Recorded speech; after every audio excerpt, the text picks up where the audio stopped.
Why I think Windows 11 is the worst release yet.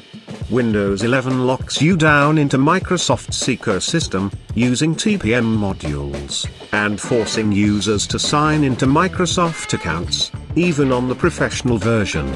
Also, the high hardware requirements are putting a lot of people, myself included, off from upgrading to Windows 11, and when Windows 10 goes end of life in October 2025, we will have to wait and see as to whether Microsoft will release a paid-for extended support program, much like what Windows 7 had up until January 2023.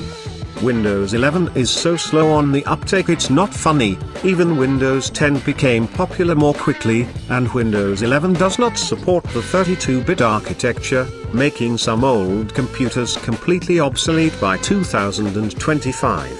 Unless of course you choose to run Linux, then you're kinda screwed. Windows 11 has also been said to be very buggy, not super stable, and some new feature updates are messing up the OS, and the hardware, not good at all. Windows 10 was like this way back in its early days, but after Windows versions stop getting major new features, stability becomes more of a priority. But Windows 10 still has its flaws too. It actually receives less fixes because of Windows 11, but I suppose that's not a bad thing, given that we hate having no option but to reboot with updates on Windows. Linux on the other hand does not force you to update, although it's feasible to do so. Will Microsoft potentially make Windows 11 system requirements more friendly to work with older hardware, or could a new release fix this whole problem of not meeting minimum hardware requirements?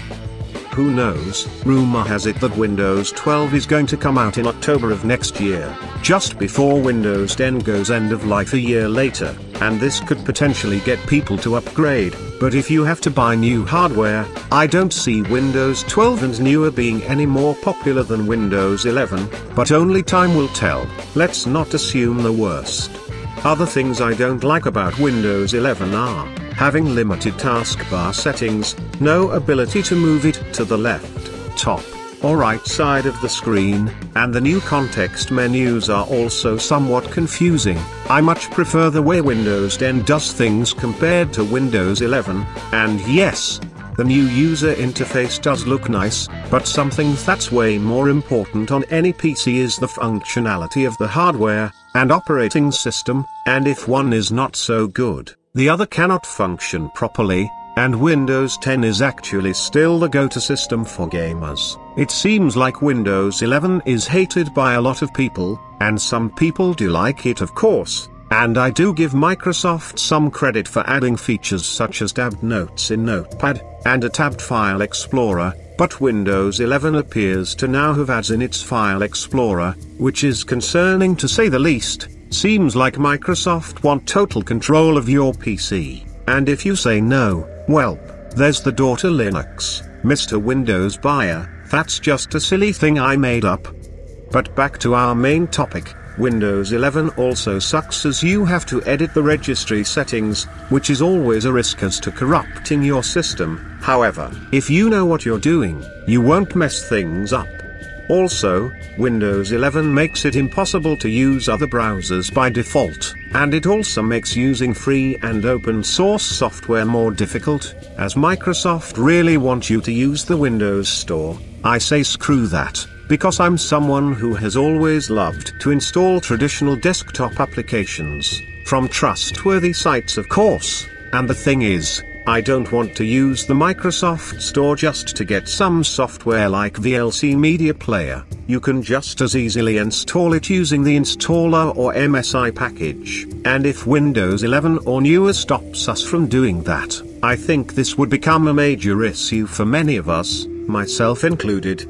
If you want a system that respects your preferences, and you hate telemetry data collection, why not look at Linux Mint? It is the best version to look at, coming from a Windows 10 or 11 user's perspective.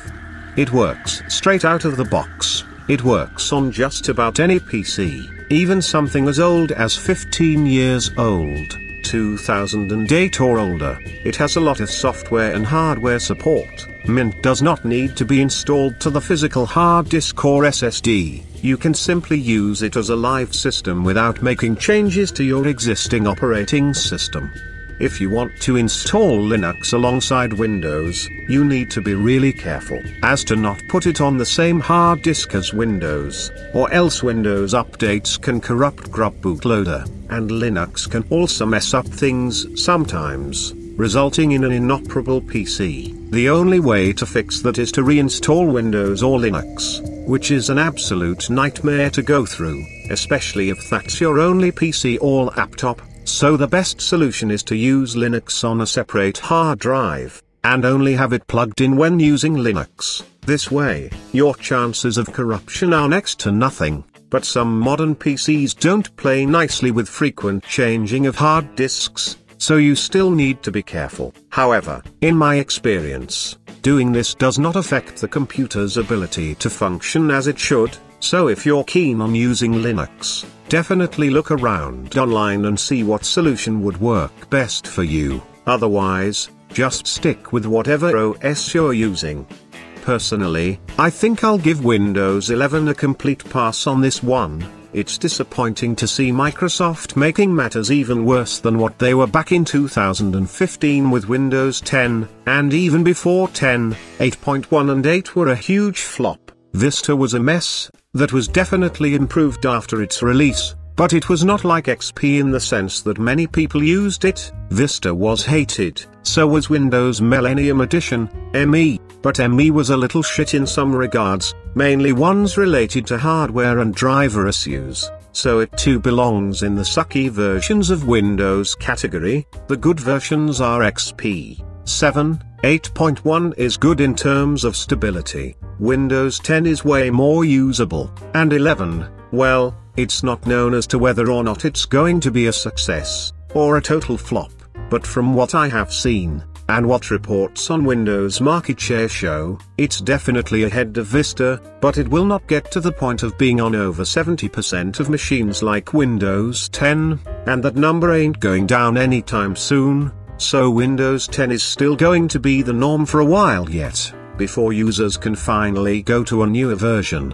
I like Windows 10, but it's still got particular things I don't like, such as telemetry, but still, I prefer 10 over 11. Windows 11 is a mess compared to Windows XP and 7, and even 10 was not as bad as this. Things have been taken to the next level. I am very disappointed in Microsoft, as is many other people, but hey, who says you can't invest some time in learning Linux? Linux ain't as hard as it used to be, and for those of you who think it's difficult, or has bloatware, let me tell you, it does not have any sort of bullshit, it's clean and gets the job done. Linux gives you 100% control over your PC. And we are even seeing a lot of new features in newer versions of Ubuntu and Mint. The next releases seem very promising, and this may prompt me to stop using Windows altogether, and I hope others out there wanting to go to Linux can find the right distro to go to as well.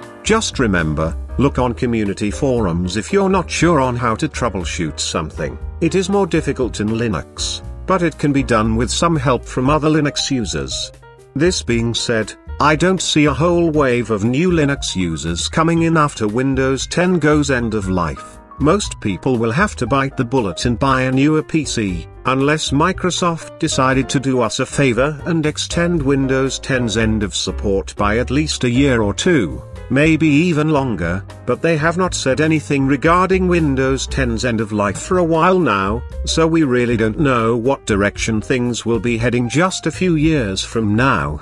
Alrighty, that's it for this video folks, and just so you know, I don't want anyone to feel as though they are forced to use Linux. I am just freely expressing what my opinions are on Windows 11. This does not mean you should not use it. I know quite a few people out there are now on Windows 11, but the majority are sticking with 10, and a lot of countries still use Windows 7 due to it being so popular, even though it's been end of life for 3 years now.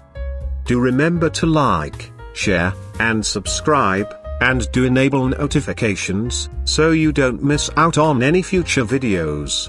Bye for now.